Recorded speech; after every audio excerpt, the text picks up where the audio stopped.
And welcome to Overtime, brought to you by KingsCast at www.kingscast.net. I'm Keith Korneluk. I'm Chris Kalazewski. All right, Kings fans. Not too shabby, not too shabby. Yeah, we'll take it. That's right, we're back. Back with just the two of us. It's been a while, Keith. I miss him, Chris. I miss him. Yeah, me too. Tonight, we're back after a pretty remarkable game. Again, the shootout against Vancouver. Here to talk about the game against Dallas, talk about the game against Calgary, Edmonton, and of course tonight against Vancouver. And we're going to throw out a very special See Ya segment. So here we go, episode 140, entitled Quick for Vezina.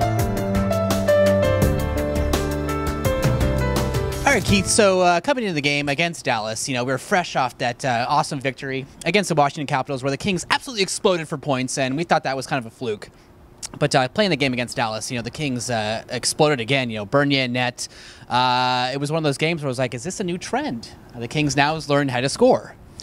Only partially, Chris, is the answer to that. It was definitely good to see. It was nice to see Bernier in net. I think before the game, Daryl Sutter said, your number two goaltender only gets a few games, so he better be good. It was almost like he was sort of tossing him aside the way Terry Murray did to Erzberg.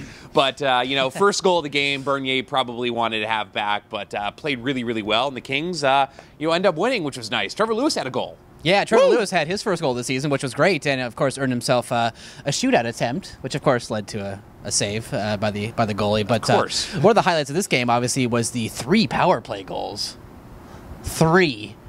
We're talking about the 25th ranked power play. We're talking the Jamie Compon-led power play. Actually, not so much anymore. I think Daryl Sutter's doing it. But yeah, definitely good to see Kings are starting to get back on track there. And then moving into Calgary, battle for Alberta. The big talk of the town there was Daryl Sutter against Brent Sutter, or whatever Sutter it is. It's Brent Sutter. But, it was, Calgary made a huge deal of it. And, of course, Daryl Sutter is just so crotchety with the media. You know what I mean? He's just this... with everybody. He didn't think it was a big deal. Obviously it was. And, Daryl Sutter's team, the Los Angeles Kings, came out on top again. Yeah, and we talk about, a guy who was brought in to sort of be grouchy with his players, be hard on them. I think he's the most difficult with the media, really. Oh, yeah, definitely. He's grouchy. He mumbles a lot. It's hard to tell, but, obviously getting stuff done because, that was a big win, I thought. Obviously Michael Camilleri back with Calgary. That was his first game back, And scored a goal. I know a lot of Kings fans out there really miss Michael Camilleri. I think it's nuts. We're talking about a guy who's been technically on 4 different teams in his career already. What is he, 29 or something? I mean, not a guy you want on your team. So plus good luck with that. In the locker room. He's a jerk in the locker room, absolutely. But we'll take that win. All the big-time players had goals that night. Kopey, Brown, Richards. It's about the balanced scoring, about the best you can ask for in that game. So exactly. So we would get more of that in Edmonton. Oh, no, we didn't. You can't expect much. The Kings play, at 7, 8 p.m. in Calgary, fly to Edmonton, or however the hell they get to Edmonton there, and, it's a 6 p.m. start. So you're looking at, a 22-hour difference, which isn't a lot for recovery. Quick gets another back-to-back start. A lot of Kings fans were questioning that, but Jonathan Quick wasn't the problem. It was, once again, Chris, the offense, and that we did not generate any. Yeah, offense just couldn't get it done again. We were kind of spoiled there with that 3 games in a row with more than 4 goals. That was kind of cool. Justin Williams, of course, getting the lone goal, but a lot of pressure on Quick again. The guy had an unbelievable game again. We talk about Quick for Vezina. We're not joking about that. With the episode title, the guy has been outstanding this year, and it's hard to see because the guy does technically have 19 losses, if you count the overtime losses and shootout losses. But the guy is absolutely, .933 save percentage before tonight. The guy is playing lights out.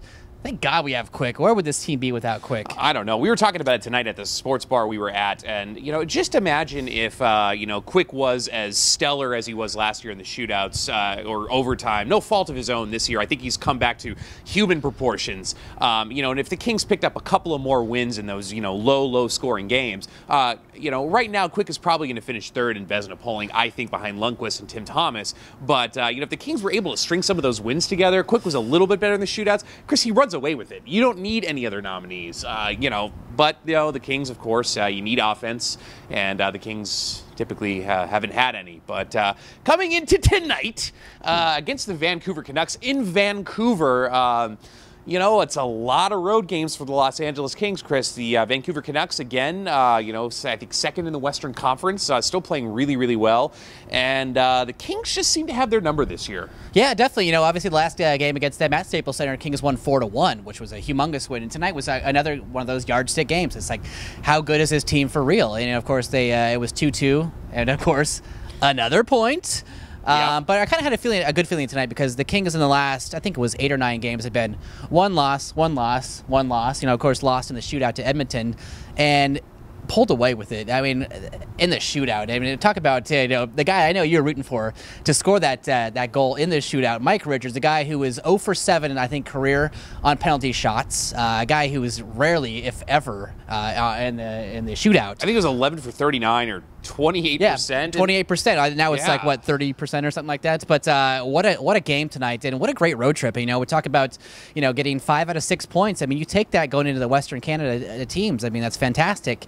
You know, it's tough with this team because it's great to get these points. It's awesome. You know, obviously a point is better than 0 points, but they got to get these wins, and like tonight was a good example of one they could have easily lost, and because I'm worried that it's going to get down to playoff time, to crunch time, and they're going to miss the playoffs by 1 point because they laid an egg in a shootout or, like a game against the Columbus Blue Jackets. So another win, big time tonight. Yeah, it's good. I mean, right now we're still 7th in the Western Conference, which is where we started this evening. But now we have 55 points, tied with San Jose, but they have 4 games in hand, so they're probably going to win the Pacific. But the 9th place team, Colorado, as of couple minutes ago, only has 50 points, so have a little bit more of a cushion. I still think we are definitely making the playoffs, but you're right, we got to win some of these games. We got to ascend a little bit higher. It'd be great to have home ice to start the playoffs, and right now we'd actually be playing the Vancouver Canucks, and really quickly, talk about great coaching and an organization making the right move, Chris.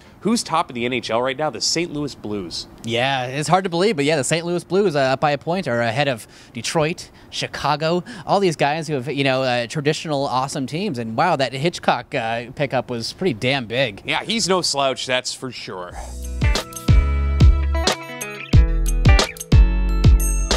All right, Kings fans, this is a long time coming, but we are here with another brand new See Ya segment for a dear old friend. And that friend is Dr. Ethan Morrow. Ethan, you were brought in to provide veteran leadership, to be that locker room guy. But you took a bunch of penalties just like a damn rookie. Well, gots to say, see ya. EM. The hope was that you contribute a little bit in the goal department. Well, you didn't, and you sucked. That's right. See ya. What's your face? You were sent down to Manchester. I liked the move. Thought it would be good for the kids. But now you're hurt? You're a dick. See ya. Morrow. You know what? I just don't like you. I'm glad you're gone. That's right. So we gots to say, see ya! All right, Kings fans, we have a new gift for you for the new year, and that is a brand new t-shirt up in the KingsCast merchandise store. And this shirt is I Crap Swords. Nothing says I love the Kings like a shirt that says I Crap Swords. So get yours today at a super cheap price of $15. All right, Kings fans, we'll be right back at you on Monday after the Ottawa Senators game at the Stape. Look forward to that. I'm Keith Korneluk. And I'm Chris Kalazewski. Thank you for watching Overtime. Bye, KingsCast.